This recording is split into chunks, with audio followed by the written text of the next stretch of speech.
And I say this with all due respect, in that locker room, do you stress the positive and say we won 2 straight, we're 2 games out? Or do you guys know even in those wins, there's still a lot to clean up?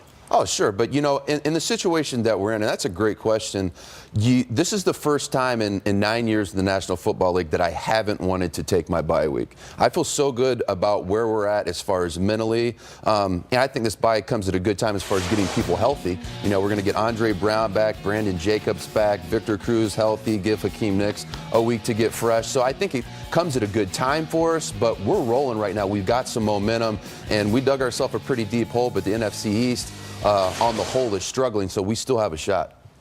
When you look at Eli Manning and the struggles, how much of it is on Eli? How much of it is on the offensive line? How much of it on the running backs? I mean, Peyton Hillis wasn't with you guys to start the season. Now he's your number 1 running back. Take us through it. How much on Eli? How much on everything else? Well, I think everybody knows this. Eli Manning's our franchise. He's our most effective player, our most talented player. And, you know, if he doesn't play well, we're going to really struggle to win games. And I think we haven't put him in the most advantageous positions to be successful. You know, we have turnovers earlier in the games. And then when we get to the fourth quarter, you know, you've got the defensive line with their ears pinned back coming at Eli, putting a lot of stress on the offensive line, and then the DBs are just waiting for him to throw the ball because we've got to put up a lot of points. We got to put it up fast because by the time we get to the fourth quarter, we're down 14 points. So you can't put that on Eli. I think if we go to the fourth quarter in a good situation where we could come at defenses with a balanced attack, mixing in run and pass plays and play action, I think he's a lot more effective.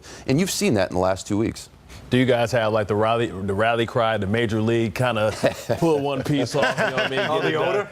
Yeah, exactly. You know, I mean, we're in that situation right now where, you know, we don't want to feel that we have such a daunting task in front of us of winning out. But at the same time, you know, you stack those wins and you just hit one at a time. And, you know, sitting at 0-6, we're like, man, if we can just get this first win, we don't know what we're capable of.